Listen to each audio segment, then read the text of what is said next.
Piratas Films Production presenta El Mundo Medieval.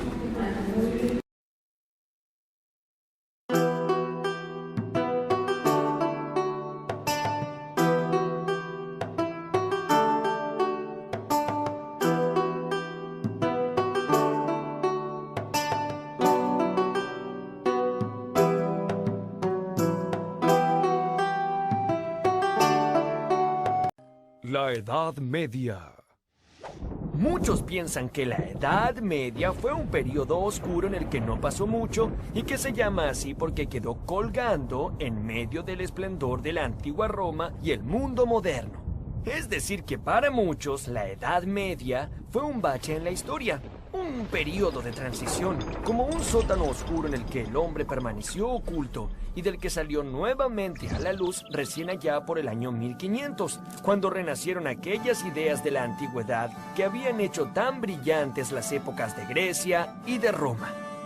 Pero en este periodo sí que pasaron muchas cosas, pues fue en realidad por estos años cuando comenzó a gestarse la Europa que conocemos hoy.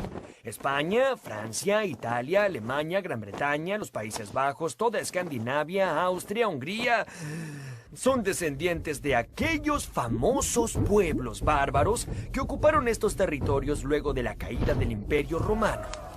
Durante los 10 siglos de la Edad Media, estos pueblos se convirtieron en reinos y le dieron forma a Europa, referencia fundamental de la cultura occidental. Los francos. Allá por el siglo V después de Cristo, pueblos bárbaros provenientes del centro europeo acosaban la estabilidad del Imperio Romano. ¿Recuerdan? Sí, claro. Muy bien, entonces también recuerdan que fueron los bárbaros germanos quienes finalmente en el año 476 entraron y destruyeron a Roma por completo. Bueno, pero estos grandotes germanos no eran un solo pueblo, sino que estaban subdivididos en un sinnúmero de fracciones que siempre luchaban entre sí. Los lombardos, los vándalos, los godos, los visigodos, los borgoñeses, los sajones y especialmente un grupo de pueblos que lograron destacarse entre todos estos: los francos. Estos personajes rústicos, fuertes y muy guerreros venían de tierras cercanas al río Rin en la actual Alemania. Los francos tuvieron una gran ventaja. De su lado nació un hombre que era un líder por naturaleza y que jamás se dejaba vencer. Ese hombre se llamó Clodoveo. ¿Y saben qué?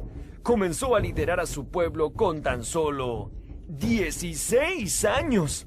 ¡Ah! ¡Mocoso engreído! ¿Mocoso engreído? ¡Ja! Verás, en el año 481 llegó a ser el primer rey de todos los francos. Y bajo su mando, los francos se extendieron desde su patria, luchando contra todos sus vecinos y conquistando la mayor parte de la antigua provincia romana de la Galia, o sea, la actual Francia, que tomó su nombre de estos fuertes guerreros. Clodoveo gobernó desde la incipiente ciudad de París. Luego se casó con una bella princesa del pueblo de los borgoñeses llamada Clotilda. Pero resulta que Clotilda había abrazado la religión cristiana, cosa que no agradaba mucho a los rústicos francos. Parece que Clotilda le habló y le habló y le habló. Ya, mujer. Sí. Oh, Jesús el Redentor. Clodoveo cedió y finalmente se bautizó cristiano. Este fue un hecho fundamental, ya que a partir de Clodoveo, todos los francos se convirtieron al cristianismo. Y así se fue forjando una relación importantísima entre los reyes y la iglesia, que duraría por siglos. Los carolingios. Pipino era un duque de origen franco que tenía sus tierras en Soissons, a unos 100 kilómetros de París. Le decían el Breve, ya que, digamos que no contaba con una gran estatura. Este tal Pipino, el Breve, no estaba tan contento con sus escasas tierras. A pesar de su limitada altura, Pipino se sentía suficientemente grande como para convertirse él mismo en rey de los francos. Fue así que inició su plan. Pipino notó que el Papa de Roma, que era el jefe de la iglesia, tenía muchísima influencia sobre todos los cristianos del reino.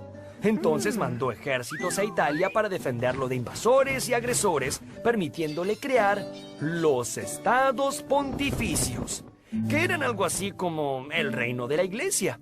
En agradecimiento, el Papa Zacarías le dio todo su apoyo, y en el año 754 fue coronado el nuevo rey de todos los francos. Pipino el Breve fue el padre de Carlomagno. A diferencia de su padre, él era un hombre alto y robusto. Carlomagno supo aprovechar la astuta alianza que su padre había entramado con el sumo pontífice de la Iglesia cristiana.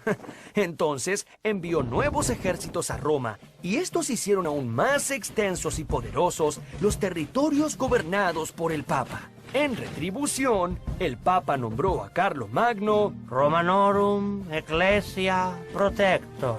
Si no lo entendieron, fue algo así como protector de la Iglesia de Roma. Con ese título, el gran rey de los francos se lanzó hacia el norte y hacia el sur, hacia el este y hacia el oeste, con el fin de conquistar, subyugar y cristianizar a todos los habitantes del continente europeo. Después de incansables campañas contra los lombardos, los sajones, contra los ávaros, contra los eslavos, contra los godos y contra los visigodos, Carlomagno había logrado formar un gran imperio. Pero no fue tan solo un gran conquistador. Carlomagno quiso unificar a todos los señores y aldeas de su imperio en una sola religión y bajo una misma cultura, basando su poder en el conocimiento. Carlomagno y las primeras universidades. Casi 800 años más tarde del nacimiento de Cristo, Carlomagno se había convertido en una figura emblemática de toda Europa continental, y su imperio fue llamado el Imperio Carolingio. A pesar de ser un rey tan poderoso, Carlomagno no había ido a la escuela ni había tenido profesores durante su infancia. Es que, como ustedes saben, los nobles de esa época solo se ocupaban de luchar y conquistar territorios, y creían que elucubrar complejos cálculos matemáticos o filosofar acerca del mundo era una inútil pérdida de tiempo. Pero Carlomagno pensaba distinto, y a pesar de su escasa instrucción, tuvo una visión innovadora y completamente revolucionaria para la época. En su corte reunió sabios y poetas de distintas partes del mundo, a quienes invitaba para discutir sobre cuestiones que iban desde la importancia de Dios hasta el origen del mundo y de las estrellas.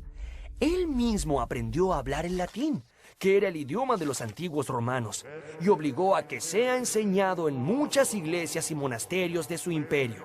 Sin embargo, le resultaba muy difícil escribir, ya que su mano estaba entumecida de tanto sostener su pesada espada de hierro.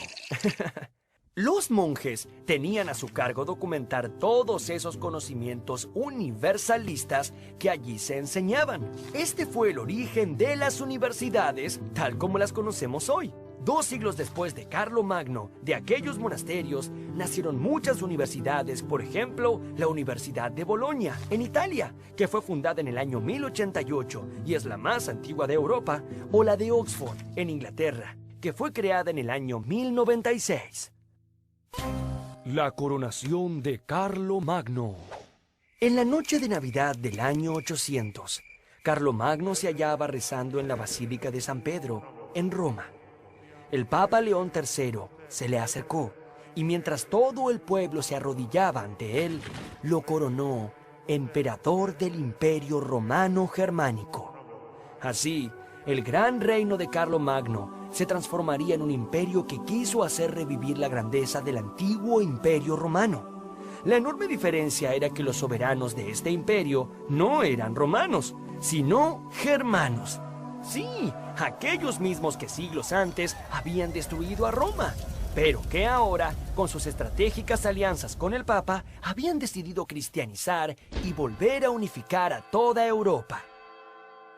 Para mostrarle sus respetos al nuevo emperador, enviados de todo el mundo llegaron a la corte de Carlomagno. El gran príncipe musulmán de Oriente, Harún al-Rashid, le envió preciosos tesoros y, escuchen esto, hasta un elefante. ¡Arre, holgazán, arre! La inteligencia, la fuerza de voluntad y la superioridad con la que gobernó Carlomagno destacó a toda una época. Pero, desafortunadamente, todos estos logros estaban atados a su propia personalidad y se disolvieron poco después de su muerte.